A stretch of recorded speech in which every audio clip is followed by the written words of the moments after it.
Most people shopping for a compact SUV in 2026 think they're making a smart financial decision. But in reality, a large portion of buyers end up walking into long-term regret, paying premium prices for vehicles that look impressive on paper, but slowly lose their appeal once real ownership begins. Because here's something dealerships rarely say out loud. A big touchscreen doesn't guarantee quality. Aggressive styling doesn't guarantee reliability. And online hype definitely doesn't guarantee long-term value. That's exactly why this breakdown matters. Today, we're looking at 5 compact SUVs that stand out in 2026, not because of marketing noise or short-term trends, but because they consistently perform where it actually matters. Reliability, comfort, fuel efficiency, practicality, resale value, and real-world ownership satisfaction. And stay with me, because the number one SUV on this list might not be what most people expect. So if you're planning to spend over $30,000 on a compact SUV this year, this breakdown could easily save you from a very expensive mistake. Let's get into it. Starting with the Hyundai Tucson. This is one of those SUVs that doesn't always dominate headlines, but quietly keeps improving every single generation. Many buyers don't even consider it at first, until they actually sit inside it or take a test drive. And then, the value starts to make sense very quickly. The interior feels modern, clean, and well thought out. The layout is simple enough that you don't feel overwhelmed by technology, but still advanced enough to feel current. Even base trims come with features that competitors often lock behind higher price tags. Space is another strong point.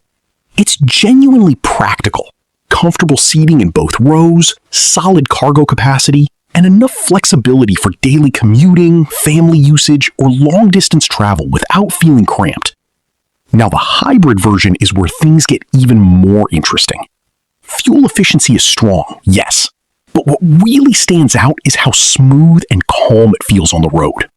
It absorbs bumps well, stays composed on highways, and doesn't feel overly stiff or cheap.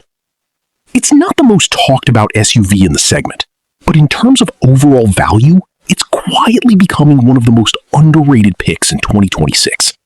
The Subaru Forester plays a completely different strategy. It's not trying to impress you with flashy design or luxury-style gimmicks. Instead, it focuses on something far more practical: long-term reliability and all-weather confidence. One of its biggest advantages is standard all-wheel drive across every trim level. That might not sound exciting in a showroom environment, but in real-world conditions, rain, rough roads, uneven terrain, or light off-road use, it becomes a serious advantage. Inside, the Forester prioritizes visibility and comfort. The seating position is upright, the cabin feels open, and driving it in traffic feels easy and stress-free. It's designed for people who want a no-drama daily driver. For 2026, efficiency improvements and updated hybrid assistance are expected to make it even more practical for everyday use. But the core philosophy remains unchanged. It's not about speed. It's not about luxury. It's about trust, durability, and consistency over years of ownership. And that's exactly why many Forester owners keep their vehicles far longer than average. Now, this one is for drivers who still care about how a car feels. Because let's be honest, most compact SUVs today feel almost identical. Safe, comfortable, efficient, but emotionally a little flat. The Mazda CX-5 is different. The steering feels more precise, the handling is tighter, and there's a sense of connection between driver and machine that most competitors simply don't offer in this segment. It feels more refined, more controlled, and closer to a premium driving experience than its price tag would suggest. For 2026, Mazda is expected to improve practicality as well. Better rear seat comfort, slightly more cargo usability, and upgraded infotainment to match modern expectations. But here's the important part. Even with those improvements, Mazda has kept the driving character intact. It still feels engaging, still feels responsive, still feels like a driver-focused SUV in a category that's slowly moving away from that idea. If driving enjoyment matters even a little to you, the CX-5 remains one of the strongest emotional picks in this segment. The Honda CR-V is not trying to win your attention. And that's exactly why it wins long-term ownership battles. Everything about it is built around daily usability. The ride is smooth and predictable. Cabin noise is controlled. And the hybrid version, in particular, delivers excellent fuel economy without sacrificing comfort. Inside, everything is placed logically. Storage spaces are practical. Controls are easy to understand, and visibility is among the best in the segment, which makes city driving and long trips equally stress-free. Honda's approach here is simple: reduce friction in everyday driving, and the CR-V executes that philosophy extremely well.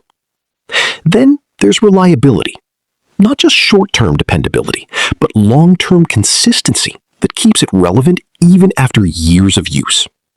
It may not feel exciting in the first 10 minutes, but over 5 to 10 years of ownership, it becomes exactly the kind of SUV people rarely regret buying.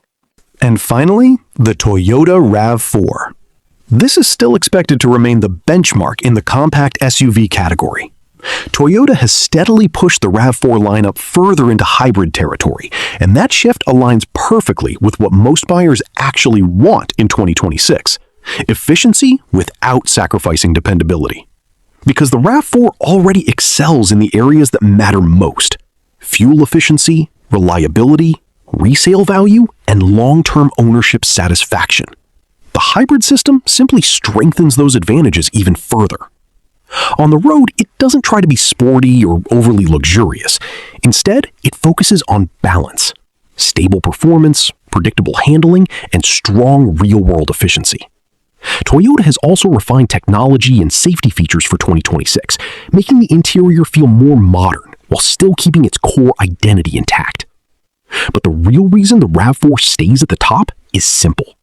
It doesn't just perform well on day one. It performs consistently well after years of use, and that's where most competitors start to fall behind. So here's the real takeaway. If you want maximum value for money, the Hyundai Tucson is a strong, underrated option. If you want all-weather confidence and long-term durability, the Subaru Forester makes a lot of sense. If driving experience matters most, the Mazda CX-5 clearly stands out. If you want balanced comfort and everyday practicality, the Honda CR-V is extremely hard to beat.